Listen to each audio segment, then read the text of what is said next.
My fellow Americans, Welcome my to a nieces and better nephews, place. I'm voice actor Greg Baldwin.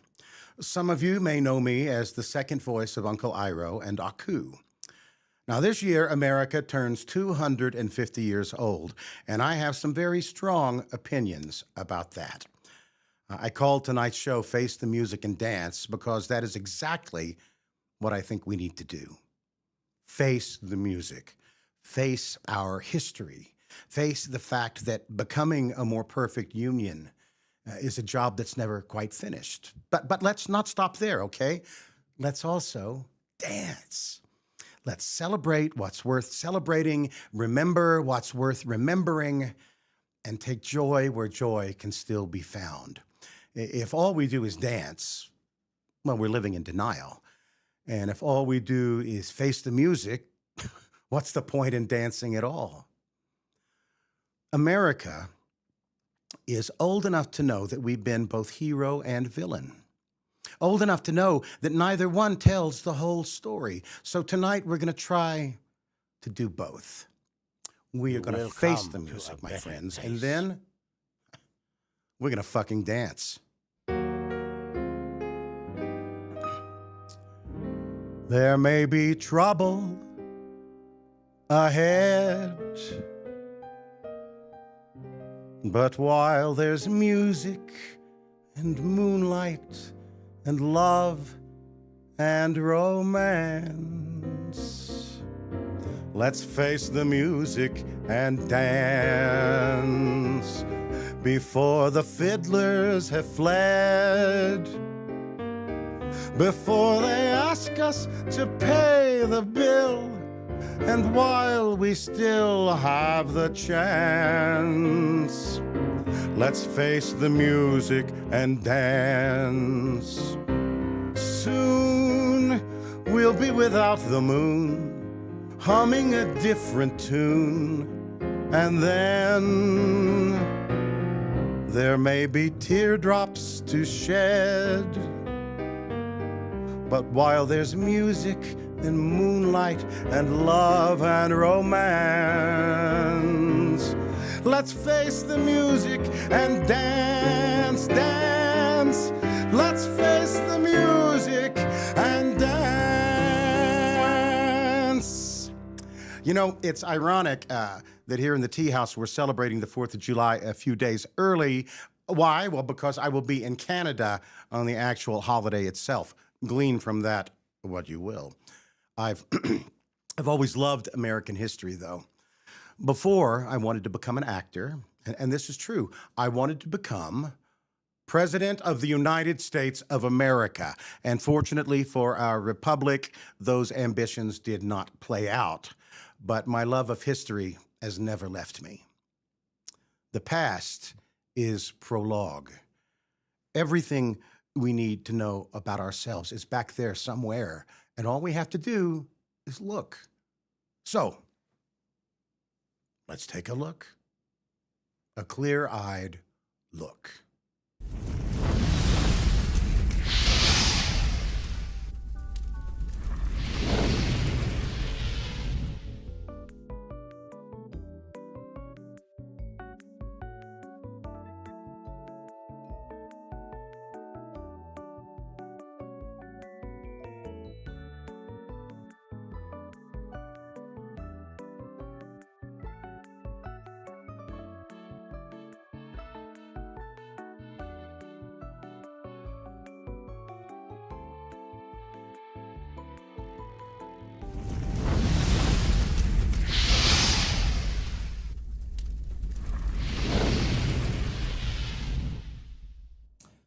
Tonight's cocktail is called A More Perfect Union.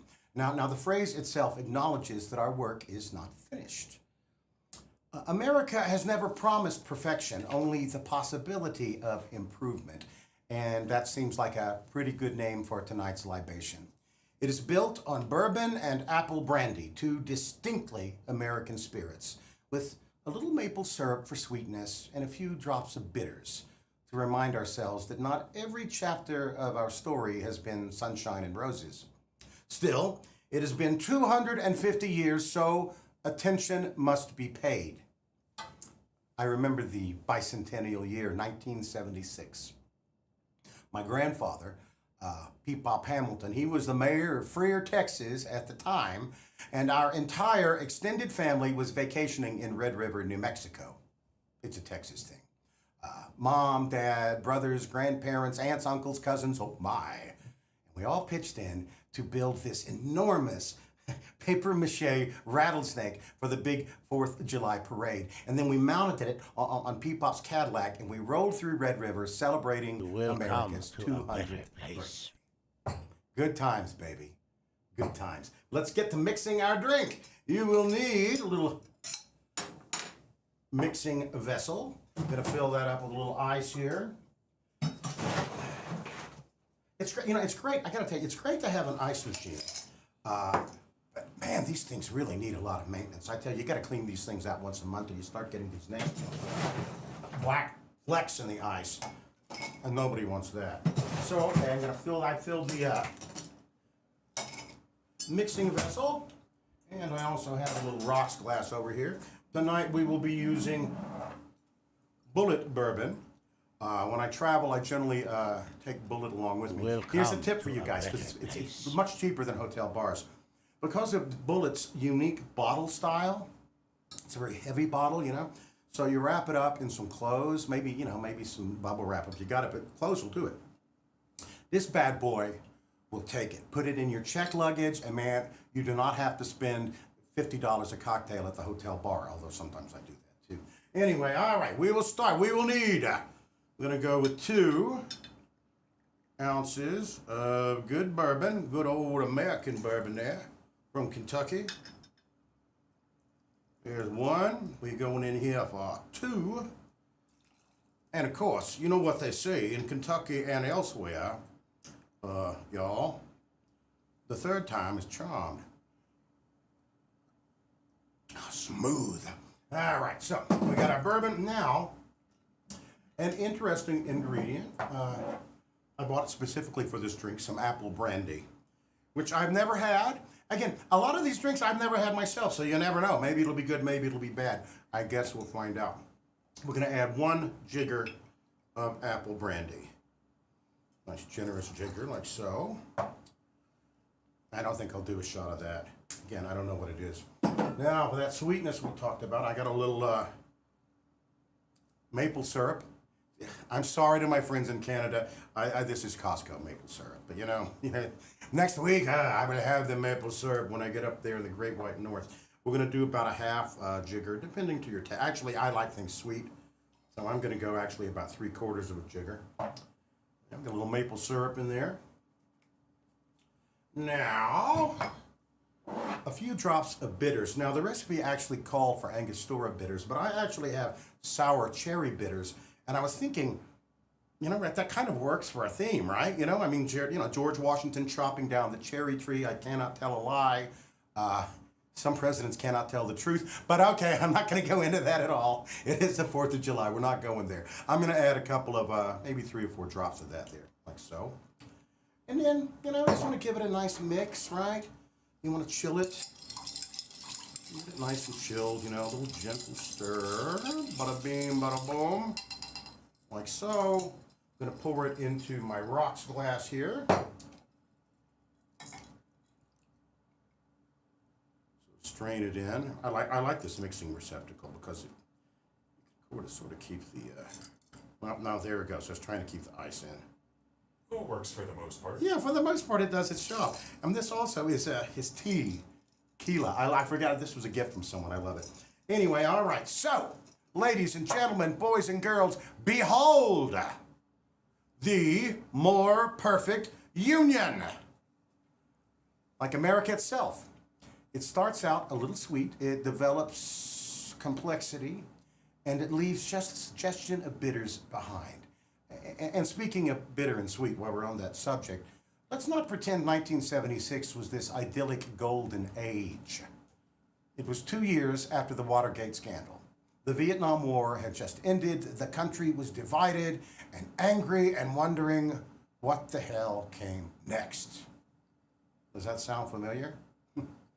Yet here we are, celebrating anyway.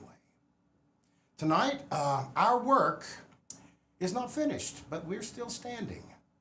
So please, my nieces and nephews, raise a glass with me, whatever you've got, to this crazy ongoing experiment, to a more perfect union.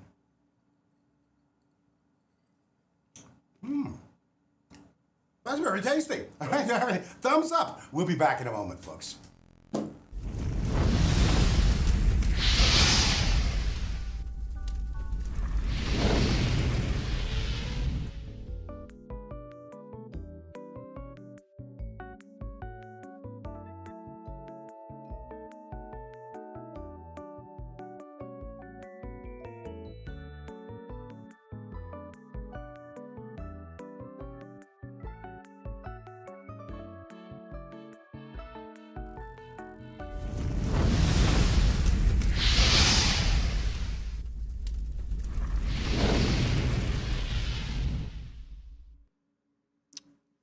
Picture it for a moment, all right?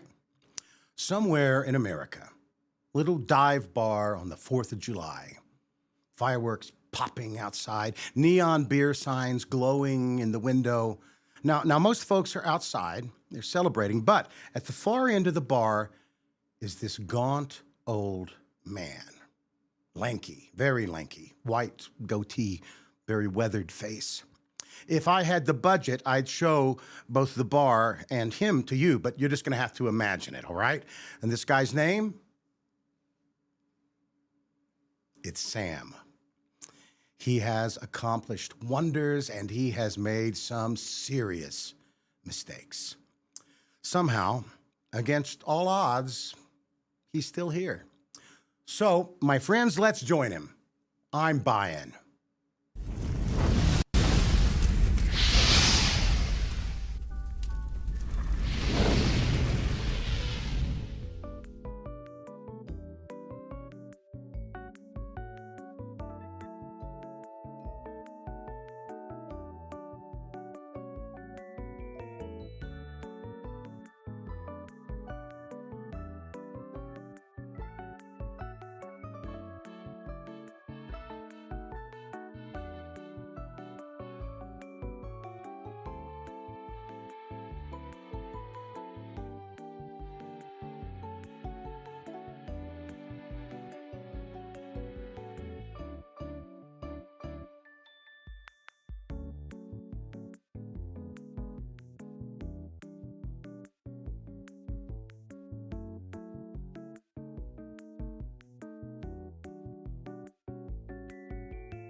So, what'll it be? Bourbon. Neat.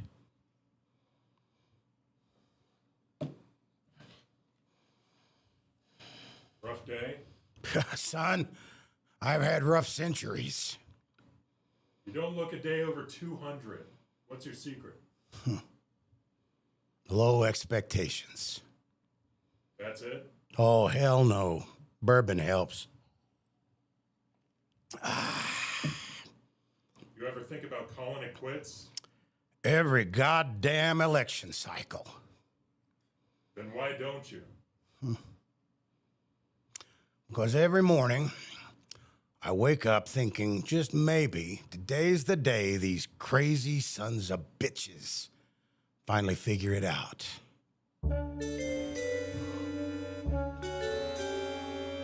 Good times and bum times. I've seen them all, and my dear, I'm still here. Plush velvet sometimes just pretzels and beer. But I'm here. I've stuffed the dailies in my shoes, strummed ukuleles, sung the blues. I watched the future appear, and I'm here. Smoked weed at Woodstock, drank in a Deadwood saloon, and I'm here. Stood in an airlock, waiting to walk on the moon, and I'm here. I've stood on bread lines with the best, watched while the headlines did the rest. In the Depression, was I depressed? Nowhere near. Heard we had nothing to fear, and I'm here. I've gotten through Herbert and J. Edgar Hoover. Gee, that was fun and a half.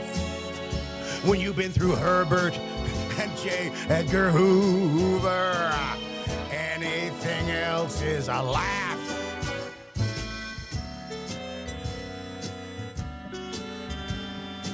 Villain and hero, I've been a little of each, and I'm here. Wept at Ground Zero, also at Omaha Beach, and I'm here. I marched for peace and equal rights, got in some brawls and barroom fights. Hey, I put out Adolf Hitler's lights. Give a cheer. I watched the battle smoke clear, and I'm here. I was at Stonewall. I was in Birmingham too, and I'm here. I watched the bomb fall. I saw what that bastard could do, but I'm here. I got Y2K and Y2K. All right, I totally screwed it up. I got off completely. I got totally into myself, but I'm back.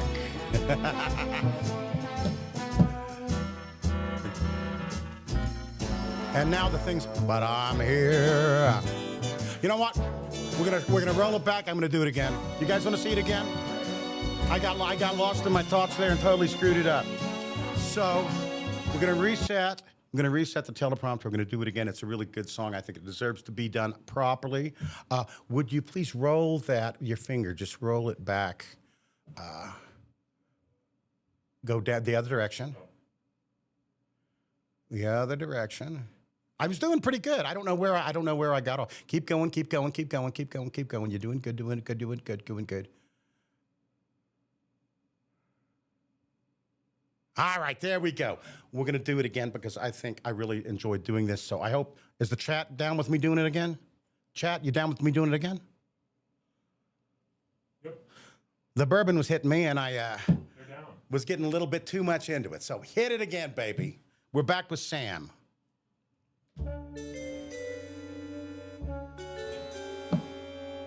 Good times and bum times, I've seen them all, and my dear, I'm still here. Plush velvet sometimes just pretzels and beer, but I'm here. I've stuffed the dailies with my shoes, strummed ukuleles, sung the blues. I watched the future appear, and I'm here. Smoked weed at Woodstock, drank in a Deadwood saloon, and I'm here. Stood in an airlock, waiting to walk on the moon, and I'm here. I've stood on bread lines with the best, watched while the headlines did the rest. In the Depression, was I depressed? Nowhere near. heard we had nothing to fear, and I'm here. I've gotten through Herbert and J. Edgar Hoover. Gee, that was fun and a half. When you've been through Herbert and J. Edgar Hoover, anything else is a laugh.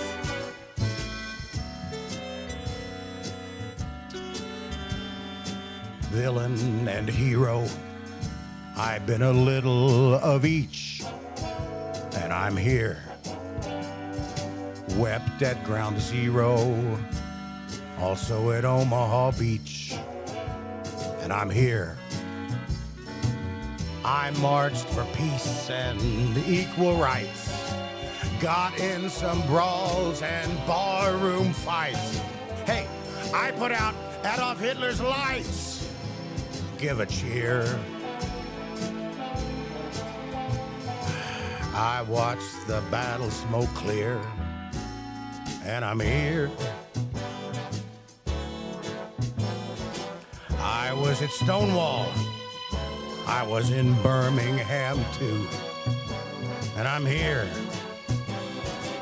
I watched the bomb fall, saw what that bastard can do, but I'm here. I got through disco, Y2K. Hey, I built San Francisco. Hey, I built LA.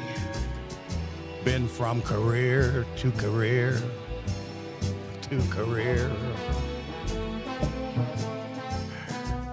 I'm almost through my memoirs, and I'm here. I've gotten through tragedies and tribulations. Yeah, I was in Dallas that day. I've also known victories and celebrations. Hey, God bless the U.S. of A. I've been to Shiloh. I've buried many a friend, and I'm here. Slept in a silo, hoping the world wouldn't end. It's still here. I've run the gamut, A to Z. 3 cheers and damn it, c'est la vie. I got through all of last year, and I'm here. Lord knows at least I was there, and I'm here. Look who's here. I'm still here.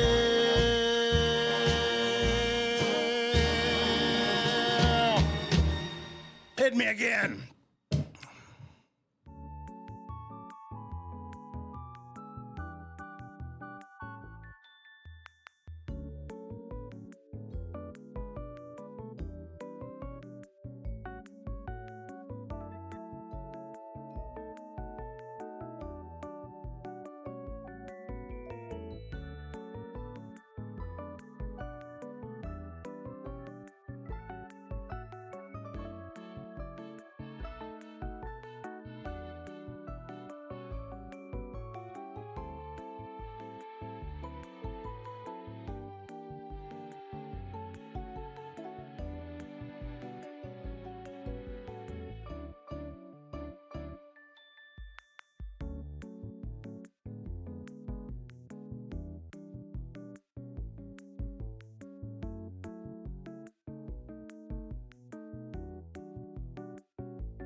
Americans have always disagreed, right?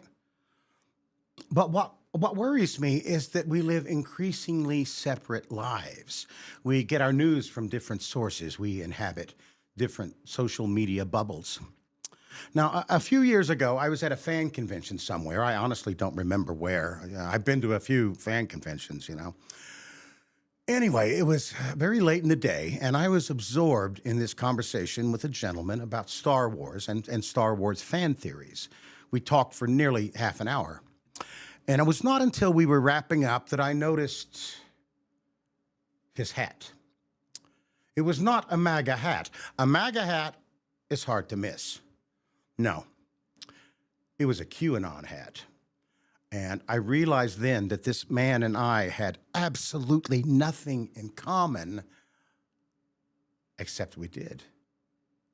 We had just had a perfectly friendly conversation because we weren't talking about politics, man. We were talking about Star Wars. We were sharing an experience. And you know, I think that's what we're missing, shared experiences. I sometimes wonder if a couple of years of national service for every single American might not be the key to finding our way back to ourselves. Now, hear me out, all right? Not necessarily the military, the Peace Corps, Habitat for Humanity, disaster relief, the USO. Anything that gets us out of our bubbles and gets us working with the people we did not get to choose. It's so much harder to hate somebody once you've built something together.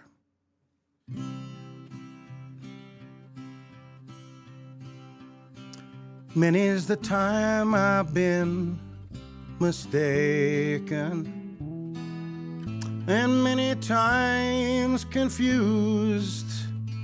Yes, and I've often felt forsaken, and certainly misused.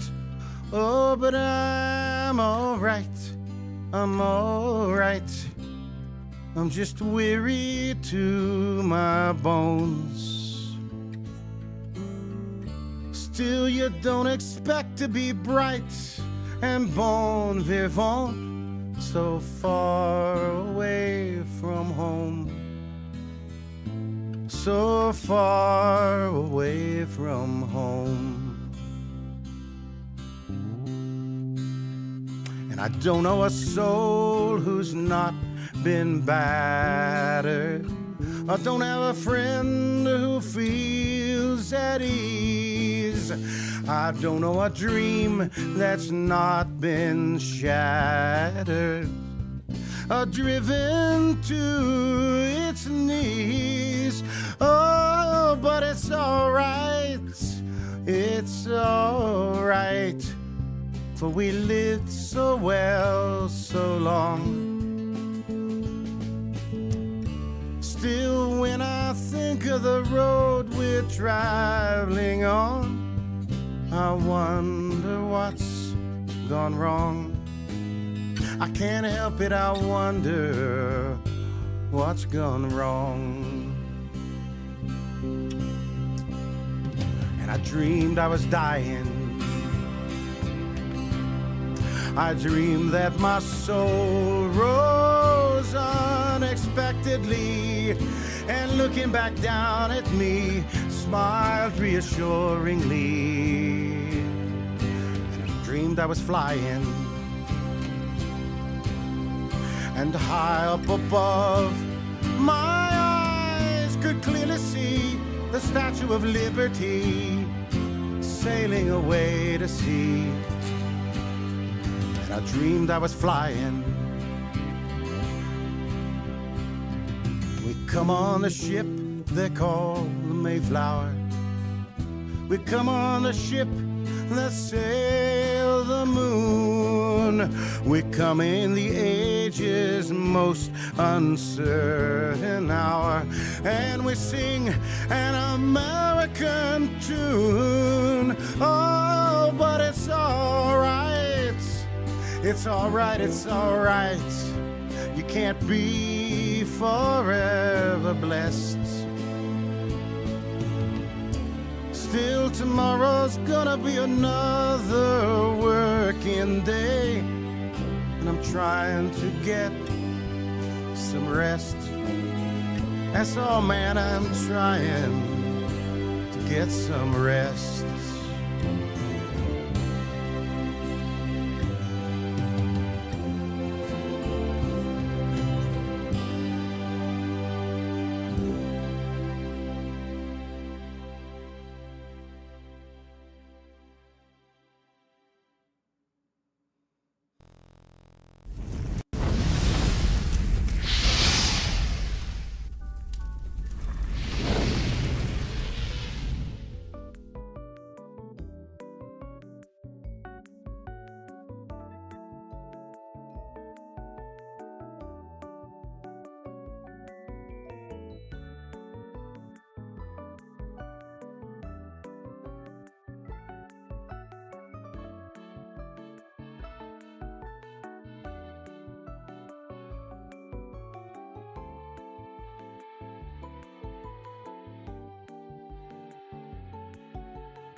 And we're back. Thank you, friends. I've been doing a lot of singing tonight. It's the 4th of July, and there's so many songs that you know, I literally have entire play. I have playlists dedicated to every holiday. That's just sort of the way I live my life. I live my life musically. So I hope I'm not getting on your nerves with too much singing tonight. But before we move on, I'm going to sing a little more, because last week we were in the lovely community of Charlotte, North Carolina. I met many wonderful people. And I would like to thank all of our new subscribers from the Charlotte Anime. So, and as is my custom, I do like to sing as I thank you. So here we go. I'd like to thank Swagger Sniper, Nightcrawler, Fraser VT, and Sleepy Hamster. California XO is a bandage user. Tyler Predit and Princess Weeb. Autumn Maria, P. Mooner, Omega Grays, and Pot A Wag. Pancake Party, Type O Pimp. Ox King Bassnerd, and Damn It Jimmy. Merciless Soul, Swagger Stick. Master Jedi Revan, Mib Productions, Fire Leo, Suntan Superman, Astrid Nighthawk, Rylus 24, Zedek Ni, CCX Kitty, Neota, Zero Damas, and Molly J.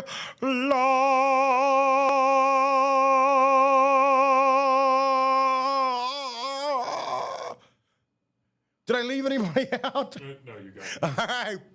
Bada boom, bada boom. We are back, baby. Okay, we are back, and now we're gonna do a little chatting now, as opposed to me emoting. There will be more emoting later. Oh, and you're gonna see me in Montreal this weekend. All right, I've been working on this for Montreal. I hope you guys like it. Montreal est magnifique. I like that. Sounds good. And the one thing that I still remember from French class is Je suis heureux de faire votre connaissance, which I understand means I'm very happy to make your acquaintance. And I say it very well. So, you know, I think that's a good thing. I am happy to make your acquaintance is a really good thing. Oh, we've got some more subs from tonight. Well, I'd like to thank Church 1121, Fallen Stardust, the 24th Hour, Captain Underpants, and me, Jake.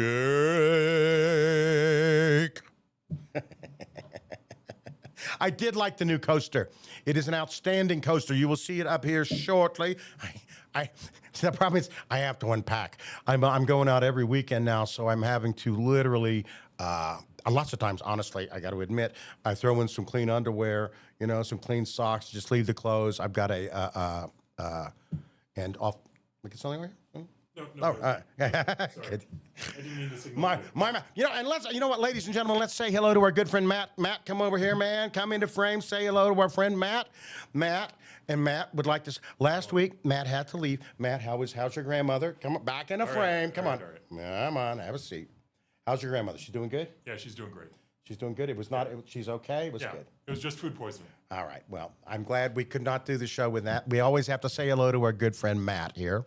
And I imagine that Molly and Callie will be in here soon as well, as is their custom. It's true. They love saying hi to me. They love, it's not me they're coming in here to see. They're coming in here to see Matt.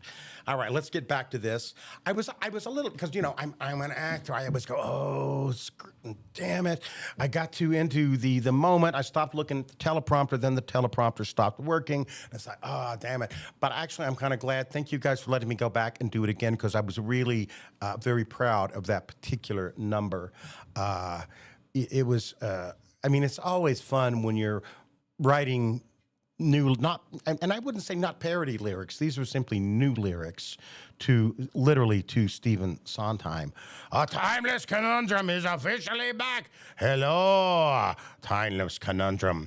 Well, thank you, Jake. I was, and I think it actually, not so much the performance of that song, but I was very happy about the lyrics. And is my hair pink? Actually, I think they warned me this would happen. It started out purple, but they did say the longer I went on, it would turn a more pinkish shade.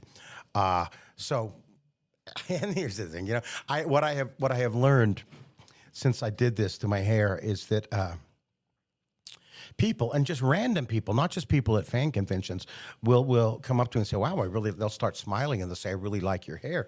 Oh, and ladies and gentlemen, boys and girls, children of all ages, please welcome the greatest cattle dog / pit bull in the world, Molly, also known as the insinkable Molly Magoo Brown. Take a bow, Molly. No, I'm going to lay on my bed and say hello to Matt, because I like to say hello to Matt. He's my good friend. He comes in every Tuesday. Molly is sounding more like Forrest Gump. The longer, what's interesting is Molly has a very jolly face, and so she does not look like the brightest of dogs, as opposed to Callie, who is a Chihuahua, a Jack Russell mix, who looks keenly intelligent. But the reality is that, I'm sorry, Callie, by far the more intelligent dog is Molly.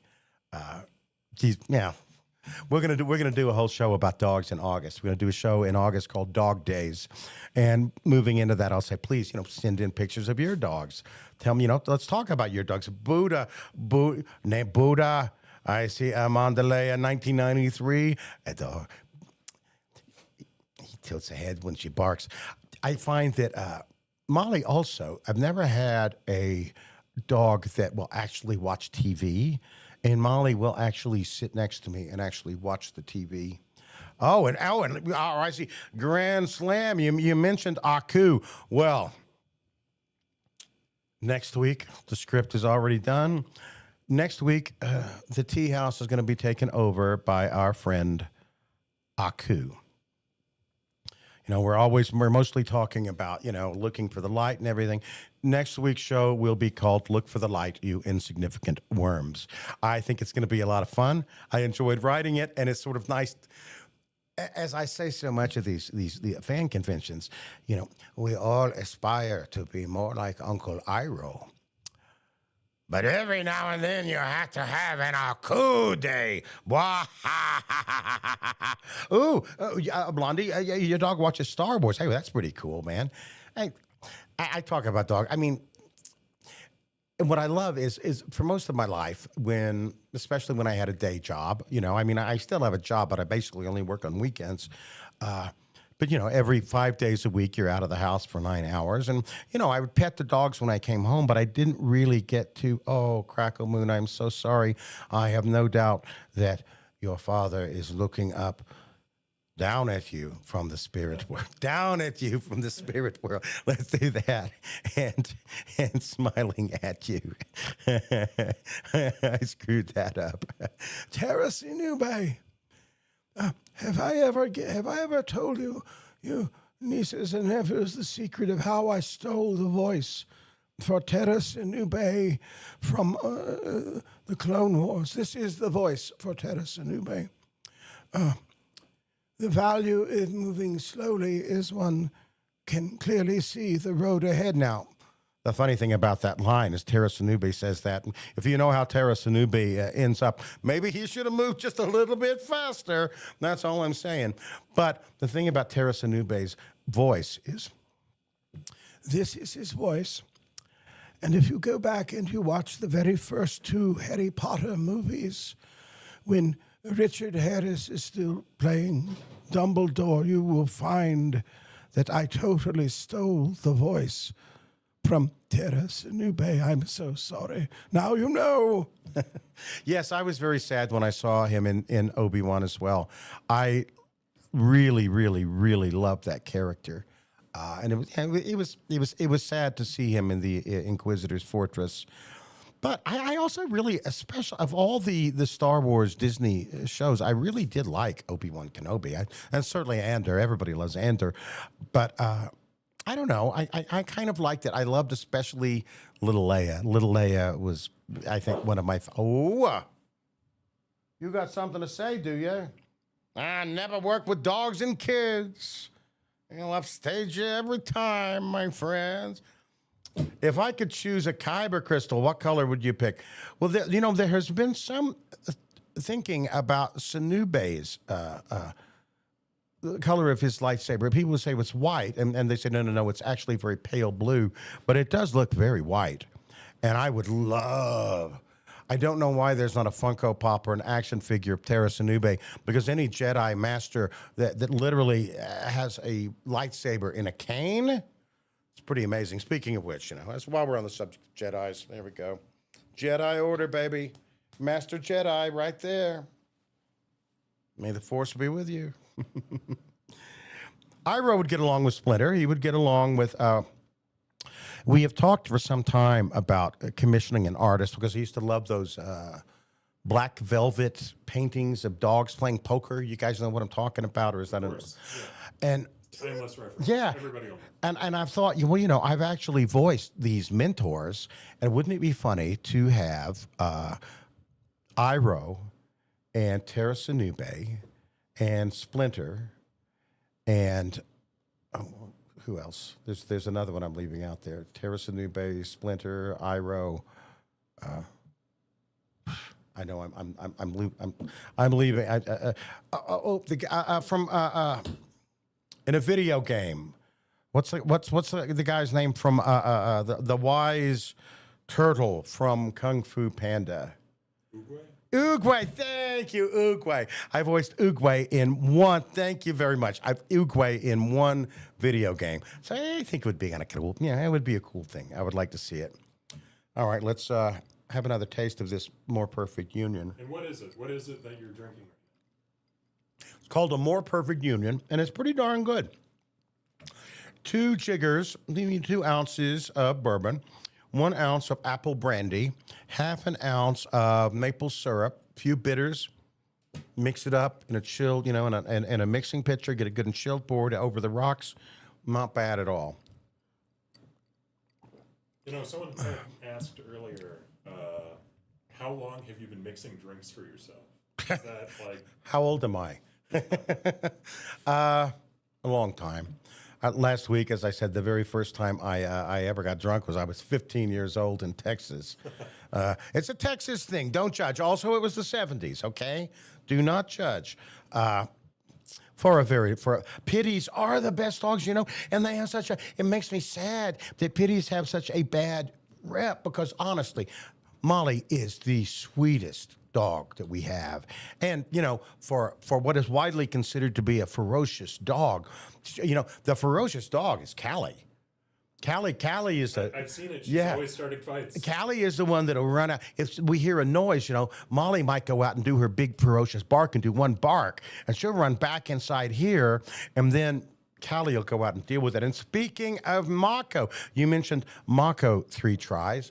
And, all right, next week, just to sort of give you an idea, because I like to plan the shows well in advance to give us an idea thematically of where I'm going. And then it helps me curate the music.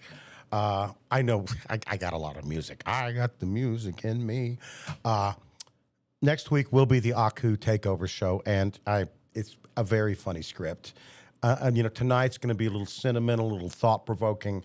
Next week is going to be absolutely the opposite of that. Although we will talk about the nature of evil. Then the week after that, another light show we're going to go to. I am a Disneyland aficionado. So that's going to be a very Disneyland-centric show. It's the middle of summer, people are on vacation. I'm going to talk about Disneyland and how much my whole family has loved our time together at that place. But then, on July the 21st, which is a Tuesday, and I think it was meant to be that way, on July 21st, 2006, Mako Iromatsu passed away.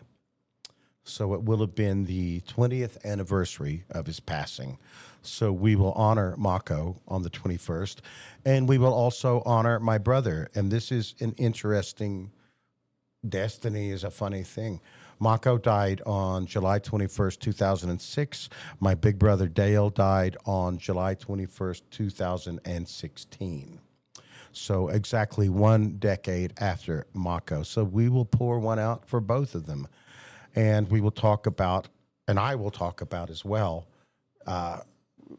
mentors, because both of those were, even though I never met Mako was certainly a mentor to me, and my big brother certainly was a mentor to me.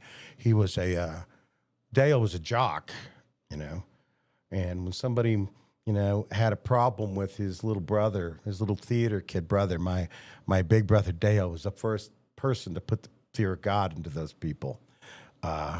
A Splinter Takeover show, perhaps. But the thing about a Splinter Takeover show, Ivan, is because yes, I did voice Splinter, but I didn't officially voice Splinter, and the movie in which I voiced Splinter was literally Mako's last credited role.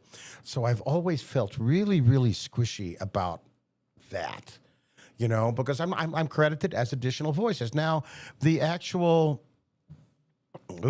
death is just another. What? That's man. Now, Blondie. Now we're getting esoteric. We're getting deep now. We'll probably have a death show at some point, I suppose.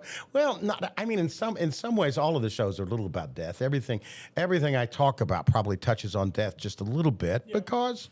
I would agree. I'm 65 years old. It's something you got to think about. You had a lot of death shows. Your mother's and father's shows are kind of death shows. Yeah, and I certainly Mako, and it's only prudent at the age of 65 to acknowledge the fact that this is not someday that's going to happen. No.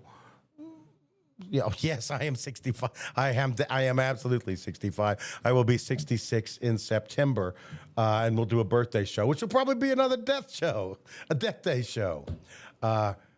It's it is prudent to think about it and acknowledge it. It won't be a celebration of your long and wonderful life. It will be that as well. But I think to acknowledge something.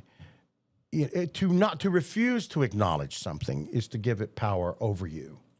To talk about something, I think, takes away some of its power. And Amanda Lee, I know losing a brother is the worst, man. You expect to lose your parents. You do not expect to lose a sibling. It's an unforeseen thing. Nevertheless. Let's talk. All right. This is the America show. We're not gonna talk about the death anymore. All right. Maybe we will. It comes back around to it. Let's talk about America. I, as I have said before. Oh, thank you, King Toast, Merca. I have strong feelings about this country, very much as I do about Texas. It's a very conflicting time right now. Because I do love the country where I was born, and I have certainly achieved things I never imagined I would have achieved. And I also understand that my love of America is also filtered through the lens of my own white privilege. I understand that. Nevertheless, I do believe in this whole idea of a more perfect, in order to establish a more perfect union. You know, The founders said at the very beginning, we are not perfect. We will never be perfect. one thing that we as Americans can be especially thankful for that's ubiquitous here is, especially at this time of year, air conditioning. Eric, You know, in Europe, it's not. I know. People are literally dying. I'm so sorry, my friends in Europe. It's rough. I mean, I grew up in Texas. You know Texas? Yeah. Texas without air conditioning? I have no idea how.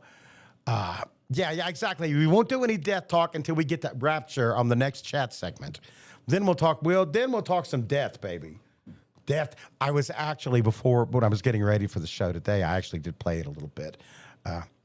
Yes, you're right, Blondie. It's become a boiling pot of divided people, and it does hurt. It does hurt, because I will say that I have traveled all over America in the last, especially since 2020, since Avatar really, really took off and went from being a really good show to being one of the greatest shows.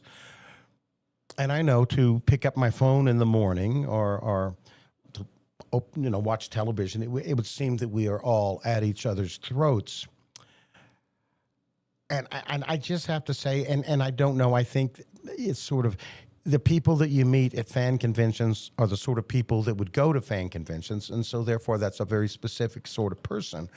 But the people I've met all over the country, in the North and the South and the East and the West, have been lovely. Everybody gets along great. And the one thing about fan conventions that I've always noticed is, as you know, I am a man who enjoys my cocktails. And at many fan conventions, there will actually be a bar on the floor of the venue. Not at all, but lots of them. And anytime you put large masses of people together with alcohol, there almost inevitably is going to be a fight. Somebody's going to say the wrong thing. Somebody's going to be angry. I did voice Splinter in the 2007 TMT movie. I did indeed, and it was quite an experience. But yeah, it has again, people being at each other's throat, that hasn't been my experience. I think my vision is colored by the kind of people that go to these events, but it does give me hope. And I was talking earlier about the fellow in the QAnon hat. And it really did. I remember, and I still think about it, because we weren't talking about the things that divide us. We were talking about what united us. And what united us was a love for the Star Wars franchise. And maybe that's how we do it. Maybe we start with Avatar: The Last Airbender, because people from all walks of life love Avatar: The Last Airbender.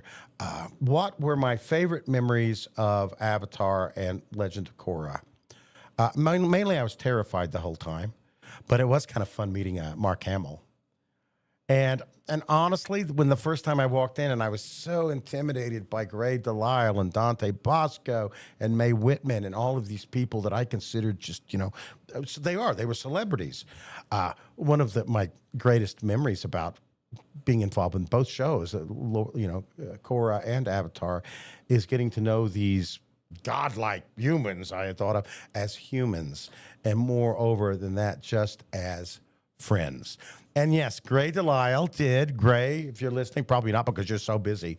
Not only is she one of the most prolific voice actresses in history, but she sings, she's a stand-up comic, she's a single mom. She did give me, I'm a man, I like my blazers. If you met me at a fan convention, my blazers are generally quite colorful, And Grey was like, well, you don't have a Fire Nation color. I'm going to get you a red. And sure enough, and Charlotte, she said, oh, I hear I brought you this red jacket. Do you like it? She literally bought me so, what can I say about Grey? And Dante, I got to say, I'm going to see Michaela. Michaela will be with me in Montreal. I probably was. There is my orange outfit that I wear. I cosplay as a traffic cone. trying to do in a voice. Well, you know, here's the thing, Blondie. Doing a voice in anime, I respect people that do anime so much because I don't know how to do it. I know how to say the words that the script gives me, and I can say them like Mako. I'm a pretty good impersonator, a mimic. But man, the people that do anime, that's a very, very technical skill, and I have no idea how to do it because you're trying as best you can to match English words with characters that were originally speaking Japanese. Very, very, very difficult, and I have nothing but props to all the people that do that. I wish I knew how to do it. You know, if asked, I will serve, but I don't know how to do the gig. I know it's all about listening to the beeps in your, you know, in your ears. Boop, boop, boop. Someone did tell me, I forget who it was that gave me a great tip about those beeps. Because I don't know if were you doing ADR, and we actually do this. We would do this with Avatar. They didn't get a clean line, and the animation would come back, and then we would need to re-record. Are you multilingual? No, I am not. If only I was. I am not multilingual. I can do many accents. I can confuse people. I guess you convinced her earlier when you were speaking French. No, it was so, Melissa, my lovely, beautiful wife, we took French class together in college. And Melissa, really, she studied French throughout high school. And she knew French, she was totally into all of this, right? And can do it. And our first day in French class, and all I'm just doing an impression of Marie Chevalier. Just that's what I'm doing. So je suis heureux de votre connaissance. And the teacher was like, oh, your pronunciation is wonderful. How long have you been studying? And I'm like, I'm just doing an impression of Marie Chevalier. Melissa was like, you, to this day, But I would like to be multilingual. I would certainly, in this part, in Nuevo Mexico, where Anglos are indeed in the minority, I wish I could speak to the majority of the people that live in New Mexico. Can you speak Spanish? No, I can understand it. I wish I could. Maybe one of these days I'll have the time to actually learn how to do it. I mean, I love to learn how to speak French because French sounds so cool. But in terms of practicality, for me, Spanish would be a really good thing to learn how to speak. But no, like most stupid American, I speak only one language. I wish I spoke more. And I think that's probably one of the cool things about living in Europe is because it's a condensed sort of area, and it's not monolithic. Everyone's not speaking the same language. So France and Germany and Holland and Italy are not that far apart as the crow flies. So you really need to sort of learn. What I do want to know in Montreal is where can we get the best poutine, huh? It is never too late to learn. And I think, is the Tale of Iroh my favorite? Yes, it absolutely is. And thank you, Ivan. Tales from Ba Sing Se is my favorite episode by far. I mean, well, I'm also very fond of finale because the finale is so perfect. But I love Tales from Ba Sing Se because it doesn't do anything at all to advance the plot. It doesn't do anything at all to advance the action. What it's all about is character and learning and getting to know these characters. I have not watched the live action yet. I need to watch it, but frankly, I'm sorry, guys. Watching Avatar: The Last Airbender when I'm home for 3 days, it's kind of like taking my work home with me. So soon I will watch. I do understand that the Leaves from the Vine was handled very beautifully, and people are very happy with the way that came out. And I always look forward to seeing Paul again. Paul Lee is the best. They could not possibly have found anyone who could not just bring out the power of Iroh and the grief of Iroh, but also having gone out drinking with Paul a couple of times, he also has a twinkle in his eye. And that's what Iroh needs to have, that little twinkle in his eye, I have, you know, I actually think I did see the movie 13th Warrior, but it was a while ago. It was Antonio Banderas, who, by the way, Che Guevara. Oh, now see, now we're going to start on musicals. Next week, Evita. Oh, what a circus. Oh, what a show.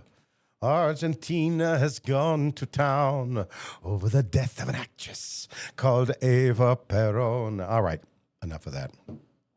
Trust me, I'm about to do a lot more singing. I should probably stop singing now. We're going to have more singing very soon. There will be singing. There will be booze. I do think, I have a lot to, I'm thinking I might have a little, you know, but I think maybe not. A little of the old herb. I mean, you have a lot of stuff coming up. Yeah, that's the thing. I still got to sing a lot. If it wasn't a heavy music night, I might have a little herb. I'll save that till after the show, my friends. Or maybe during the gaming segment. Yeah, maybe once the gaming segment, because after that it's pretty easy. There's not a whole lot left for me to sing, but I do have some things coming up. You do have a very Coming up. Don't go away. This is like the coming. Don't go away. Stay tuned. Coming up, Greg Baldwin will perform "Is Anybody There" from the musical 1776. He will also sing a song called "Dance a Little Closer." He will sing a song called "Beautiful City," and for God's sake, I will read an imagined letter from Iro to Ozai, which I am terribly, terribly proud of. I think you guys are really going to enjoy that. And oddly enough, it really dovetails into American Independence Day very nicely. Now, I know we do have viewers that are not American, so please forgive me. I am an American, so our sort of America-centric show tonight. But it is our 250th anniversary. Does Uncle partake? All right. Now, damn you. See what you've done, King Toast. Now, you know what? I'm gonna have to do retakes of all of my songs tonight, man, after this. But you know what? For you, King Toast.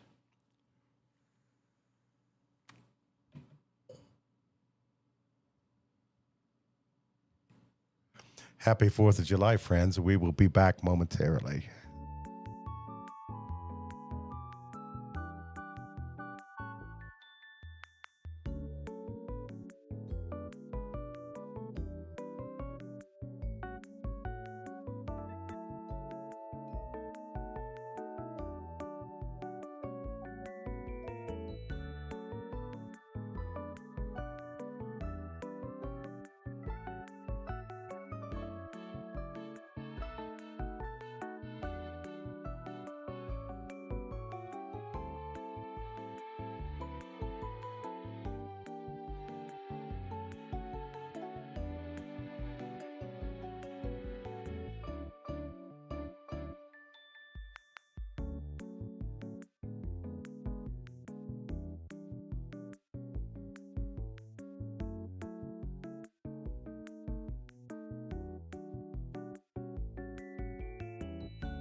Resolved that these united colonies are, and of right ought to be, free and independent states.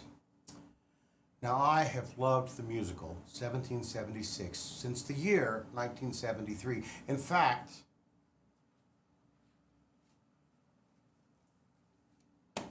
I still have the soundtrack album I purchased with my winnings from a talent show competition many, many years ago. More recently, I had the great privilege of meeting Mr. William Daniels himself at a fan convention. Now, you youngsters would know William Daniels as Mr. Feeney. But we oldsters, well, we know him as the man who originated the role of John Adams in both the stage and film versions of 1776. I presented this very record album, you can see, to him for his signature, and he inscribed it for me, and I quote, "To Greg, you are obnoxious and disliked. William Daniels, John Adams." Man, I wept. Because if you know the show, that is the highest compliment John Adams could possibly pay you. Now, while we're on the subject, my relationship with 1776 has occasionally gotten me into trouble. Shortly after my family moved from Denver to Houston, I decided that the Kiwanis Club annual talent show in Sprang, Texas, was the perfect venue for my dramatic rendition of a song from 1776 called Molasses to Rum. In retrospect, asking a room full of conservative Texans to sit quietly while a teenager performed a 6-minute musical indictment of slavery and the hypocrisy of our founding fathers may not have been my strongest strategic choice ever. The judges were far less enthusiastic than I had anticipated. I finished dead last. Afterwards, I referred to the judges as a bunch of dumbass hicks, and my father promptly grounded me. Looking back, Dad was probably right to ground me, but I might have been right about those judges too. Circling back to 1776 and a fun historical fact. Shortly after that resolution was passed, John Adams wrote to his wife, Abigail, and predicted that future generations would celebrate the day with parades and bonfires and bells and illuminations from one end of the continent to the other. In other words, fireworks. But John Adams was not a naive man. In that very same letter, he acknowledged the blood and treasure and toil that would be required to maintain the nation they were creating. Even so, he wrote that through all the gloom, he could see rays of ravishing light and glory. 250 years later, we're still wrestling with the blood and the treasure and the toil part. But we're also still lighting fireworks.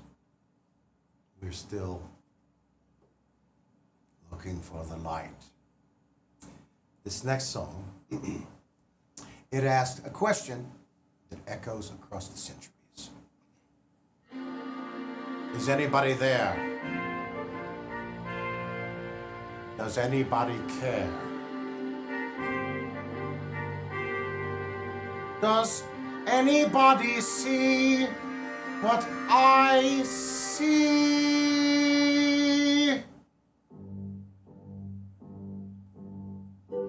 They want me to quit. They say, John, give up the fight. Still to England I say, good night, forever good night. For I have crossed the Rubicon. Let the bridge be burned behind me. Come what may, come what may. Commitment! The croakers all say we'll rue the day.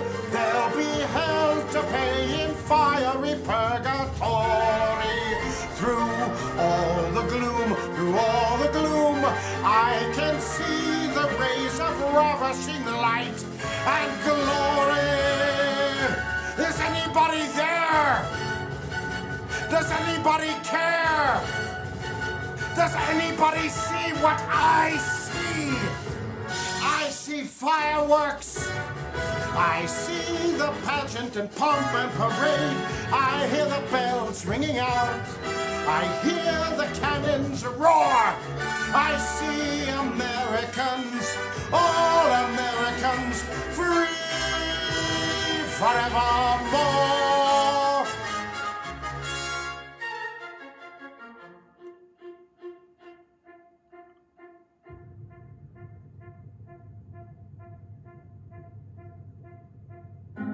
How silent, how silent the chamber is. How silent the chamber is.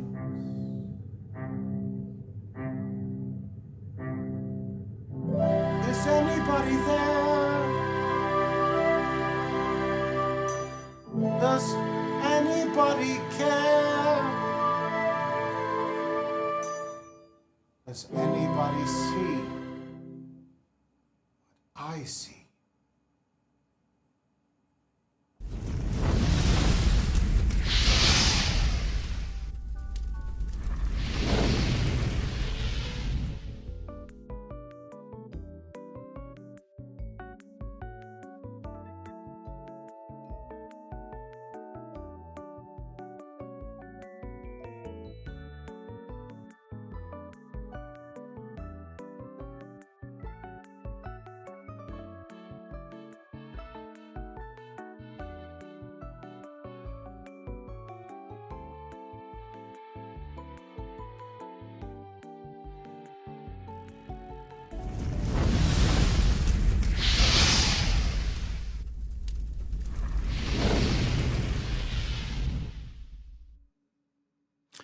It's easy to convince yourself that the world is ending, right?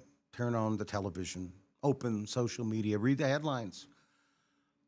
Every generation seems to believe it is living through uniquely terrible times. I remember the late 60s. I remember the riots, the assassinations, cities burning. I remember Watergate and gas lines. I remember Richard Nixon resigning the presidency. Felt like the world was ending. Spoiler alert. The world did not end. And that is one of the reasons why I love this next song. It is from a very, very deep cut, obscure musical by Alan J. Lerner and Charles Strauss called Dance a Little Closer, back in the 80s, and it takes place at a luxurious 5-star luxury hotel on the eve of almost certain nuclear obliteration. Fine. Dance anyway. Hold someone close. Celebrate the time that you have. Which makes me think about another American who lived through a huge national crisis. Maybe you've heard of him. Abraham Lincoln. He reminded us that we are not enemies, but friends. We must not be enemies.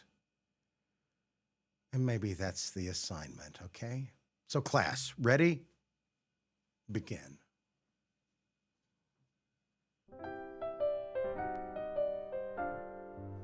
Da da da da da da. Da da da da da. I need someone warm inside my arms, so please don't whirl away from me. Dance a little closer. We don't have to speak. I just want to feel you near and softly hear you breathing on my cheek while the music's playing. Can't we all pretend this is not a song for just a moment, but a song without an end? Dance a little closer till the morning light. I don't want to feel alone tonight. Dance a little closer, Guarantee like with a it used to fascinating stranger. be. I need someone warm inside my arms, so please don't whirl away from me. Dance a little closer. We don't have to speak. I just want to feel you near and softly hear you breathing on my cheek while the music's playing. Can't we all pretend this is not a song for just a moment, but a song without an end? Dance a little closer till the morning light. I don't want to feel alone tonight.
And you know, I enjoyed singing that song. It's a beautiful song. But, you know, not only should we dance a little closer, but maybe we should kill another splicer.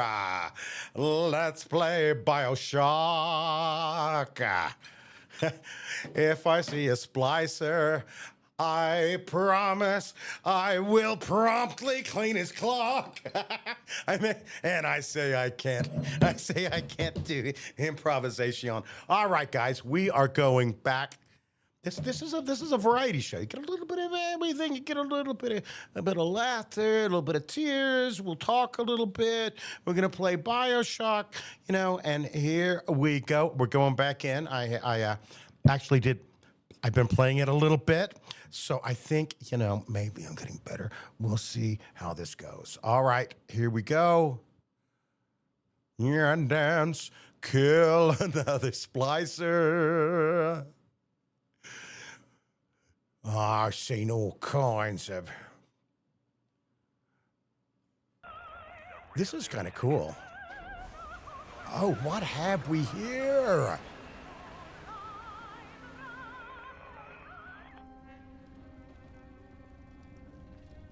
Huh. There are lots of statues around here. I'm a voice bender. Oh, thank you so much. No, I have not played the Batman Arkham games. I haven't played, honestly. I play mainly, for any of you guys that have watched the show before, I play the Civilization games. This is the first shooter I've ever really played, and I'm better at it. I'm way better at it than I used to be. But I'm still not good at it. It is time for the wrench of destiny. I love this wrench. Your folks gave me this wrench. Yeah. You know, the wrench of destiny. I love it. All right, getting back. Someone's going to kill me. I have found that if I get too, I'm also going the wrong direction. All right. Wasn't I just here? I thought I was just here. All right, here we go. All right, where we go? Follow the arrow. If you're just another Johnny come lately, or Johnny come lately. something more delicious. That is such a. The Dance a Little Closer song is a very. I mean, it's a very deep. Oh, yeah. Oh, what? Where?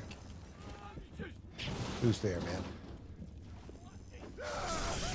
Oh, how you like that? You like that? Dance a die a little harder. Hope that didn't hurt. All right, I guess it kind of hurt me too.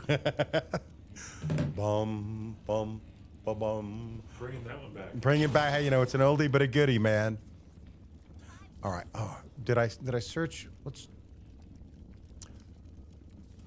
Yeah, da, da, da, da.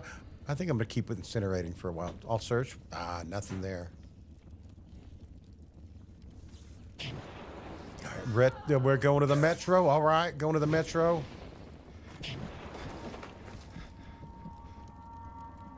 Heal. I have healed myself. Are those things going to kill me? Those little beams of light? Yeah, those are electric wires. Okay, so probably maybe I could do that. Go under them. Well, you have to go to your left anyway. Now to your right. Over there. Ooh, there's lots of dead things here. Either Thank you. Thank you. Oh. Bah, bah, bah. Oh, I haven't killed one. The wrench. I haven't used a wrench in a while. The wrench is so uniquely satisfying. I mean, it really is. I hear him dance a little. It's the dichotomy is sort of interesting. But you know, life is weird, man. Sometimes, you know, you're singing about dancing a little closer, and the next thing you're doing is you're killing splicers. Do you have anything useful for me? No, you do not. I feel like I should go. Oh, I'm going to Fleet Hall. Fleet Hall. Fleet. Attend the tale of Sweeney Todd. He served a dark and a vengeful God. He shaved the faces of gentlemen who never thereafter were heard of again. He trod a path that few had trod. Did Sweeney Todd, the demon barber of Fleet Street. It's nice to be in a new place. I kind of like this. For jamming the transmissions of those The Kit-Kats. I've never seen the Rockettes. I would actually very much like to see the Rockettes. I would love to see the Rockettes at Christmas time. earth to till. To till richer earth, to till. I test you. I test you, little moth. Can I borrow the controller real Oh, quick? no, please do, because now I'm trying. I hear these voices, and I always try to.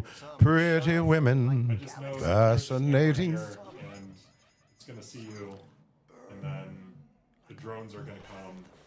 All right, Matt is saving my ass from know the you hate the drones. drones. I hate those fucking drones. I hate those fucking drones. Can I shut the bots down? Well, there are none because I killed the thing. You killed them. Thank you, Matt. Thank you as always. Whatever would I do without you? What game are you playing? I am playing BioShock. BioShock, a game that I voiced and I have never played, or a game that I think I voiced. We'll find out if and when we ever actually get to Fontaine. It's soon.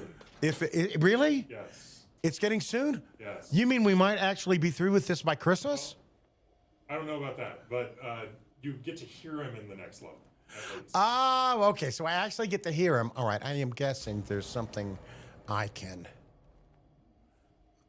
want to get in here. And there must be a control panel. There we go. Call elevator. And again, when I first started playing this, guys, I would never have known to call the elevator. I would have just, Oh, really? Really? Really, dude? Oh, ha ha!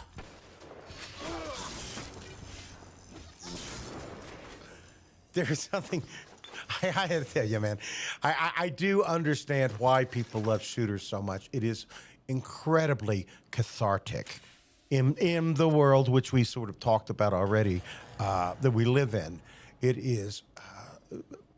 It feels good to shoot something, something that isn't going to get you put in prison or actually harm another human. Oh, and I believe it or not, ladies and gentlemen, boys and girls, I finally found a good use for AI. I have found. Be careful with this. I will be, but I have found that sometimes you might have noticed, especially on the a site formerly known as Twitter. Sometimes I will. Aku comes out way more than Iro, right? That's what you can do with AI. All the terrible things you want to say to other humans on social media, just say it to the AI. Sometimes the AI will argue back at you, and then you can argue even more at it. Honestly, it is the only good use that I've found for it thus far. That and also possibly replacing studio executives. But okay, and that is all we're gonna. That is as far as I'm going there. I kind of like this too. It's kind of like a mall or something, you know? Right now, you're in a theater. Oh, I'm in the theater. Well, of course I am. Let's operate the elevator. Let's go up. I'll definitely load my weapon. No. Good night, Blondie. Have a wonderful evening. We'll be back next week with Aku. And then I'm going to say Disneyland show, then the Mako show. And actually, then I think we will actually take a week off. Simply because, well, I don't even know. Have I been announced? I think, have I been announced for the really big one that we're doing in July? I don't know. But there's a really big show we're doing in July, and I'm going to need to recover. Okay, yes, good. We'll be at San Diego Comic-Con. San Diego Comic-Con is wonderful. I love it, but I got to tell you guys, San Diego Comic-Con is hard physical work. Oh, what have we here? Die a little harder.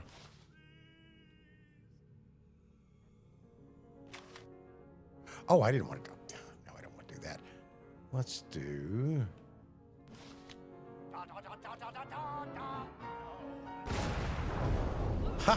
Oh, I felt kind of bad about that. But should I have killed him, or did I kill someone I shouldn't kill? You have to. Oh, okay. Well, then I'm glad I killed him. You also have to take a picture of his corpse. So. But I was. You know what? That's why it's familiar. I was playing this a little while longer. I don't know if I have any film. See young Fitzpatrick here on the stage. Use your camera. Use your camera. As he is now. Take him as he is now, so I may remember him. All right, well.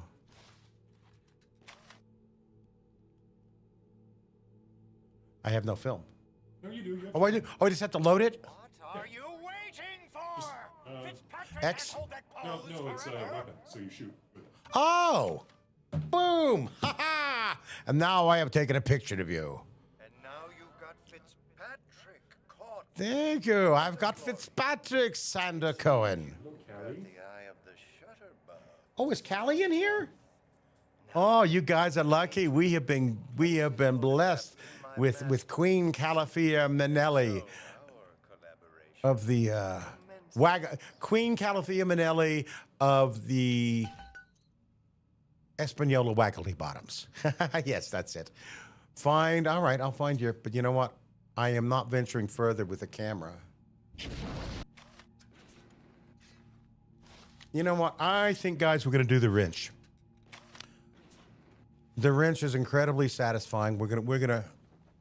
All right, here we go.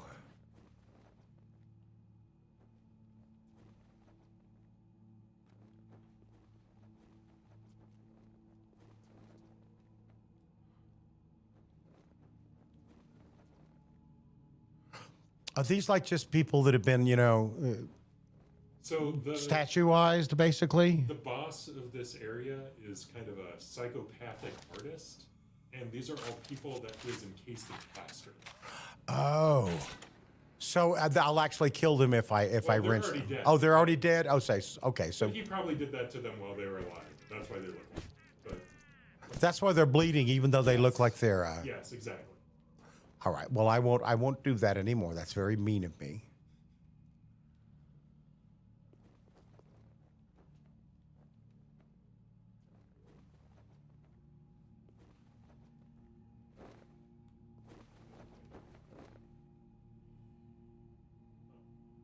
Huh, that is weird.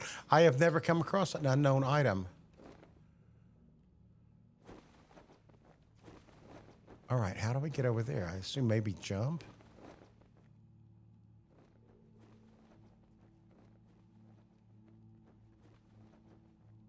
Who the hell get out here? Always. I'll You know, navigate for you know the greatest.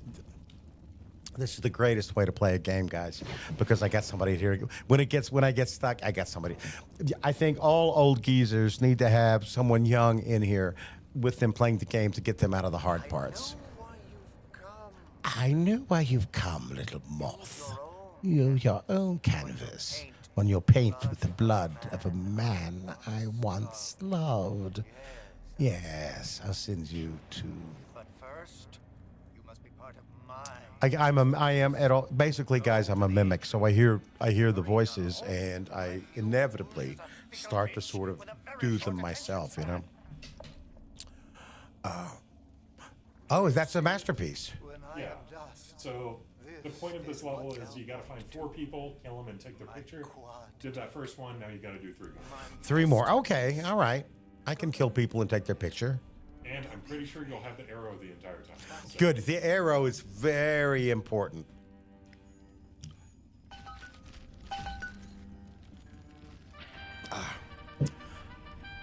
This drink is one that I actually will continue. Continue. That I enjoy. Sometimes Sometimes the words get all scrambled up in my head. And now you've been given a new gun. a crossbow. Yeah. Former Let me at that thing, baby. I gotta. common thread. Betrayal. Find them All right, I gotta kill somebody with a crossbow. and immortalize them. Speaking of crossbows, I watched the most recent episode of House of the Dragon last night. Know if you guys are into House of the Dragon. After Game of Thrones, it's remarkable that anybody came back to it at all. But Well, Knight of the Seven Kingdoms it was fantastic. And you know what? Did you watch the episode last night? The newest House of the Dragon? Oh, no, I haven't watched any. Oh, honestly, I thought the episode last night was absolutely fantastic. I think they built up a lot of goodwill with Knight of the Seven Kingdoms. Yeah, I mean, well, what I loved about Night of the Seven Kingdoms was it wasn't all so.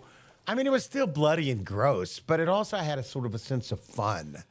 You know, I sort of got a sense of this is how maybe the common people live in Westeros. For the record, I do not want to live in Westeros. Literally, I think I would rather live in the Fire Nation than Westeros. You know, given a choice, Westeros, you know, your longevity is not good. People do not live very long. Poseidon Plaza is now open to Closed. my My moth.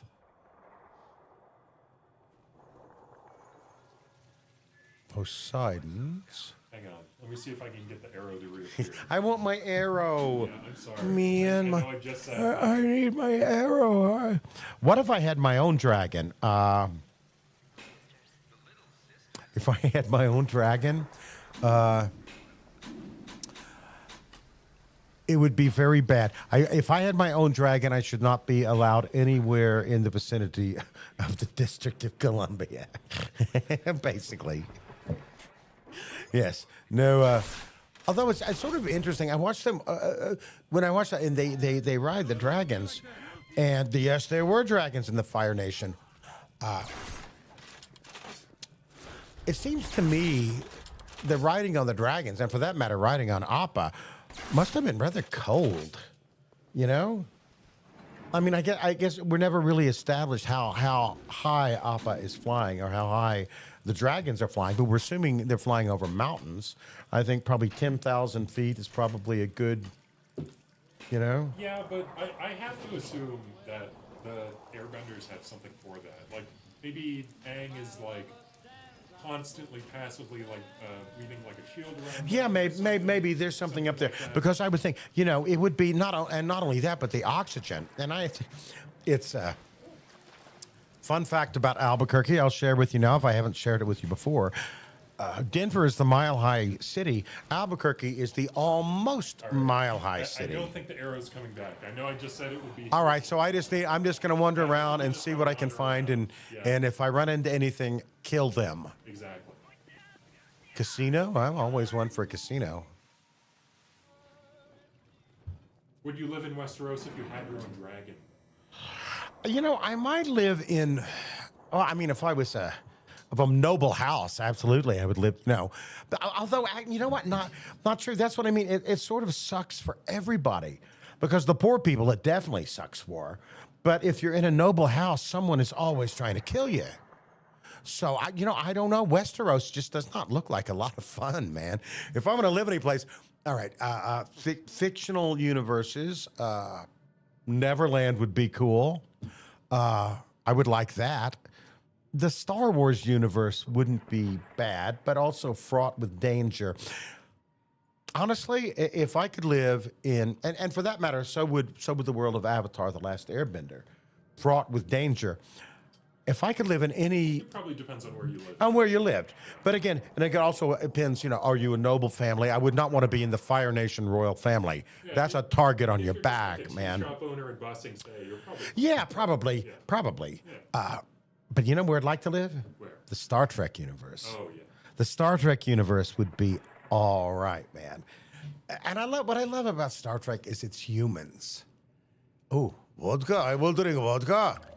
Java,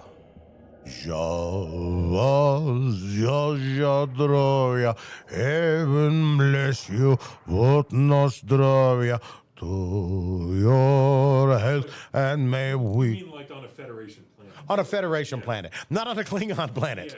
Yeah. The Klingons end up being all Or right, not you know. like Deep Space Nine. No. And the Vulcans are great, but let's face it, the Vulcans have sticks up their asses. I'm sorry, yeah, Federation planet would be cool.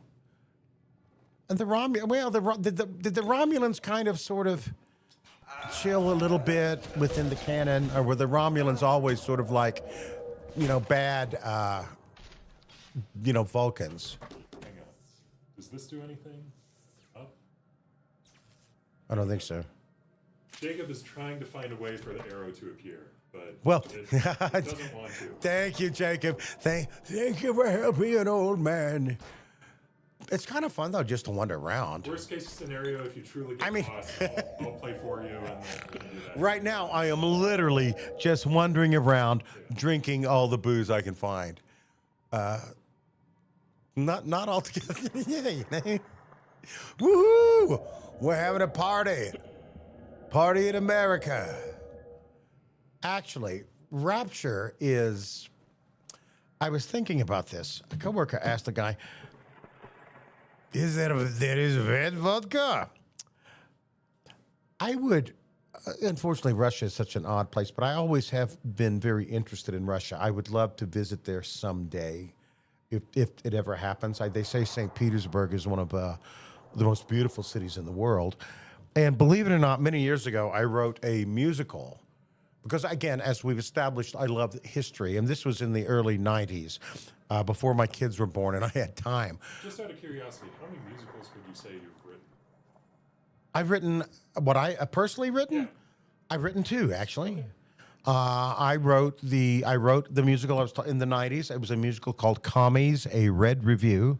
It was basically the history of the Russian or the Soviet Union if it were a vaudeville show. And I thought it was good, but it was very. Literally, this thing has 35 songs in it. I had nothing else to do. Had a beautifully well researched script, but it had no composer. So basically, I wrote a lot of poems and a script. Now, something else that we wrote, and Melissa was heavily involved with this. This was many years later. The children had been born. And as you know, if you don't know it by now, you will certainly learn about it during the months of November and December. I have a huge affinity for A Christmas Carol in all of its possible incarnations. And we wrote a musical called A Texas Carol. This does have musical. It actually does have music. It is a full musical. We wrote it for the screen. This was at the time when Garth Brooks was big, and so we thought it would be cool. Garth Brooks playing Scrooge. The whole idea was called A Texas Carol. The whole idea is, if you've seen the movie Giant, Is it all country music? yes, it is. It is literally if Scrooge were a oil baron Okay. back in the 30s. That's basically the conceit of it. And we came very, very close. We had a full script. We have a treatment. We came very close to getting this bad boy actually produced. Melissa actually took a meeting with CBS at the time, and we came very, very, very close. And sometimes I think that's not a bad idea too. But since we have the lyrics, we have the music, we have a script, it might be something we might revisit again, but not so much as a musical for television, but a musical, just a musical on the stage, perhaps someday. So yes, I have in theory, yes, not in theory. In fact, I've written 2 musicals. Neither of them produced. Are there any, if any Broadway composers are out there listening to me, any Broadway producers? There's 185 viewers. There could be one in the. All right, if they're there, you want a piece of me? You know what? By the way, you know what? Hey, you like this? How you like? You like that? You like that? Foolish mortal! You shall feel the wrath of great Aku.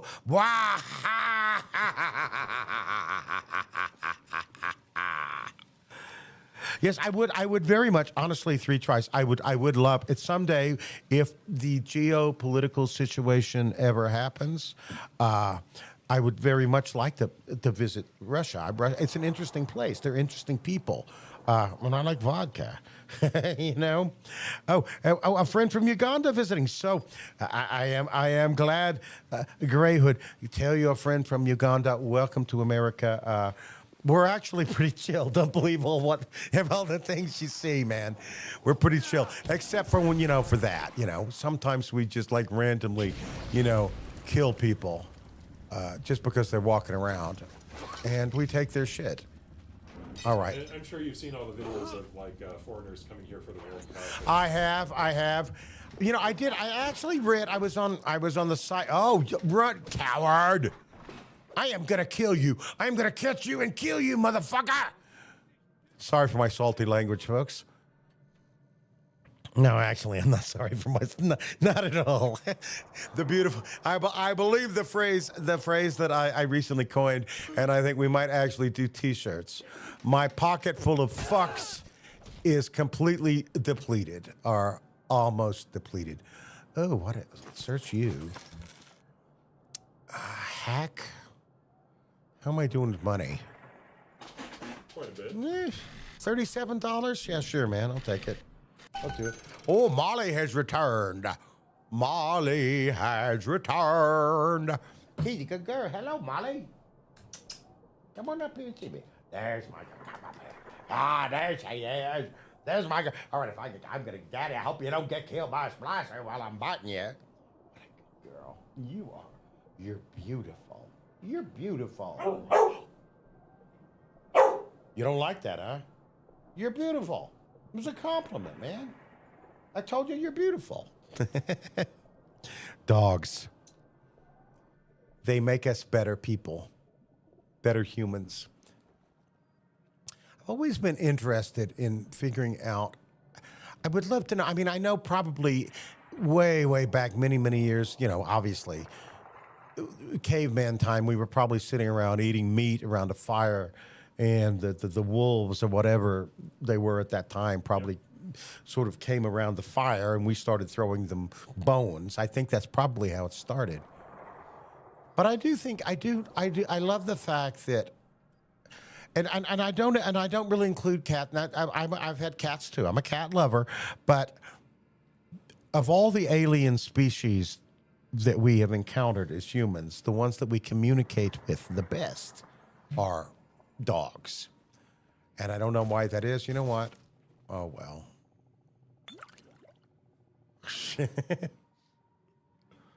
All right. Drink.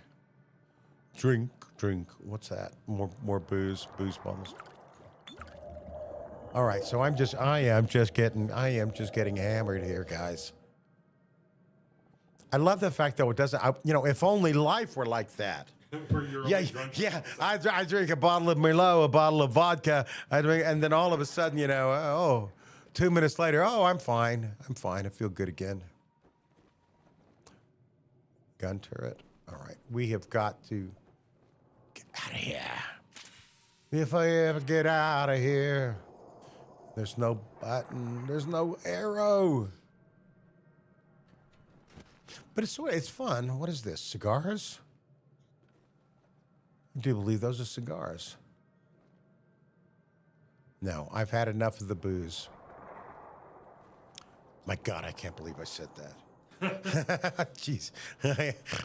Oh, what's happened to me? What have you done with Greg? Oh, there's some people I could kill. Oh, you wanted that, baby? How you like that? Yeah, you like that, huh? Yeah, how about you too? I saw you up there, motherfucker. Again, I'm a trash can. My language is a little salty. And sadly, you're fighting one of the guys that teleports. So Oh, so that's going to be difficult. yeah, you got it. Kill a little harder. You didn't get it. Oh, that's not fair, man. Free markets, free. All right, I'm running. I'm just running, run away. Oh, man, it's kind of cool, though.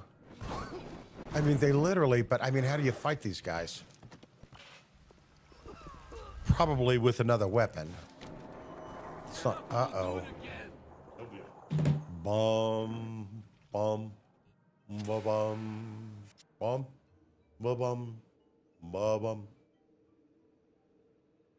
ba-bum. Hey, man, we circle back around to death. we always do. Ladies and gentlemen, boys and girls, children of all ages, we will be back momentarily. Stay tuned.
To the Fire Lord Ozai, my brother. By the time this letter reaches you, I will have surrendered my commission and withdrawn my claim to the throne. You need not concern yourself with succession. I no longer seek the crown. Once, I believed power was a man's highest calling, and only victory was the measure of greatness. I was wrong. This world has no shortage of rulers who inspire fear or men who mistake loyalty for love. What it lacks are leaders who understand that power is not an end unto itself. A nation cannot be made great by convincing its people to despise their neighbors. It cannot be made strong by demanding that every disagreement be treated as treason. Fear is a useful servant, my brother, but a terrible architect. For many years, I mistook the cheers of the crowd for the voice of destiny. And then I buried my son. Grief stripped away many illusions. I learned that glory cannot raise the dead. The true purpose of power is not to exalt the ruler, it is to serve the people. A throne is not a mirror in which a man admires himself. It is a burden he must carry on behalf of others. If a ruler spends every waking hour demanding admiration, eventually he abandons the very nation he sought to serve.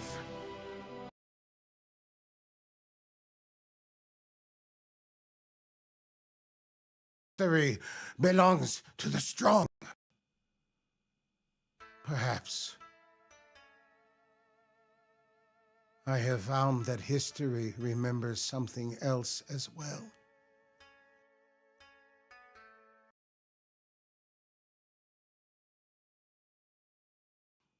It remembers mercy. I do not write these words in anger, my brother. Age has relieved me of many burdens, and anger is among them. Nor do I write to condemn you. Each man must answer for the path he chooses. I write only to explain my own. I no longer wish to rule anyone. I wish to make tea and to walk in the sunlight. I wish to spend my few remaining years encouraging wisdom where I can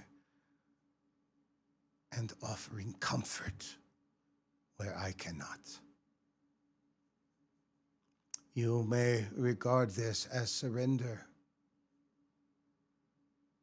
I regard it as freedom. The throne is yours. Despite our differences, I will always love you, little brother.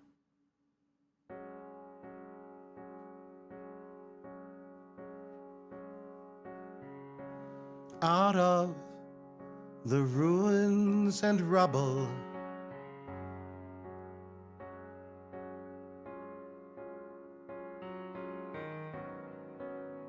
out of the smoke,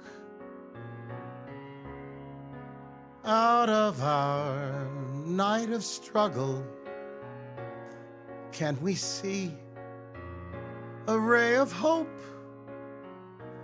One pale, thin ray reaching for the day. We can build a beautiful city. Yes, we can. Yes, we can. We can build a beautiful city, not a city of angels, but we can build a city of man.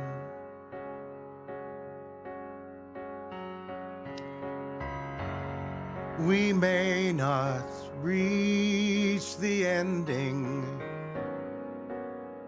but we can start slowly but truly mending, brick by brick and heart by heart. Now, maybe now, we start learning how we can build a beautiful city. Yes, we can. Yes, we can.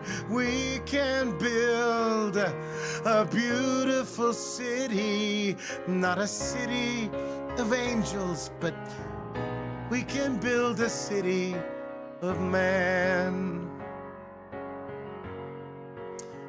When your trust is all but shattered, when your faith is all but killed, you can give up bitter and battered, or we can slowly start to build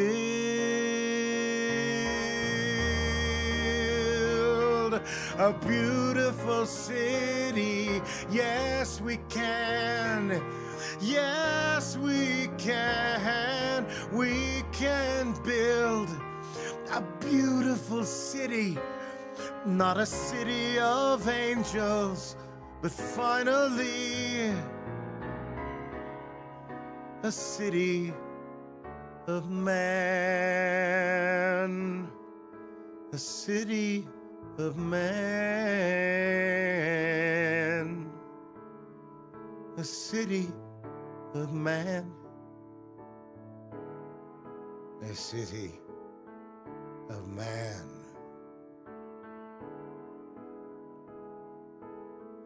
And now, as is our custom here at Uncle G's Tea House, we will take 30 seconds and we will do absolutely nothing. No music, no talking, no scrolling, no singing, no notifications, just 30 seconds of silence. 30 seconds to think about this country that we inherited and this country that we're leaving behind for someone else.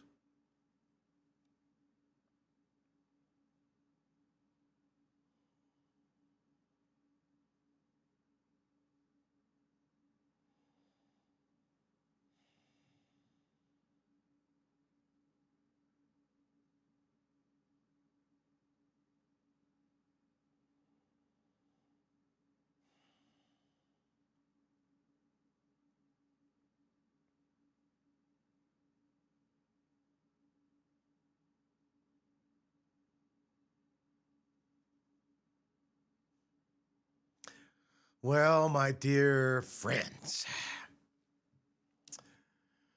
thank you so much for being here with us tonight. America turns 250 years old in a few days.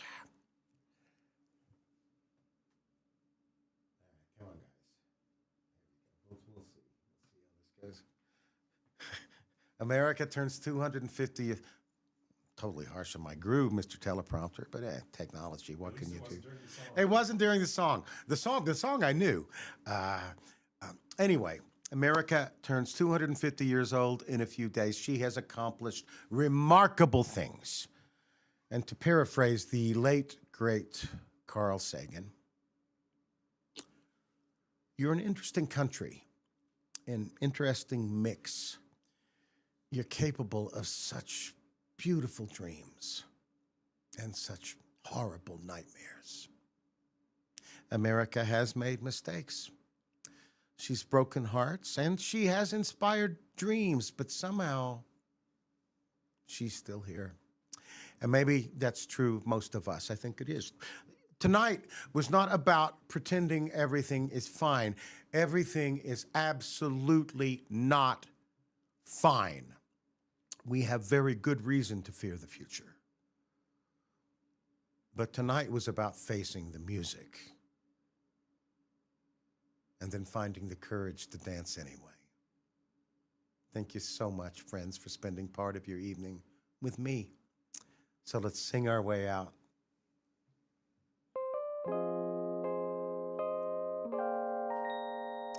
We sang some songs, we had some laughs, but all things have to end. And so, until we meet again,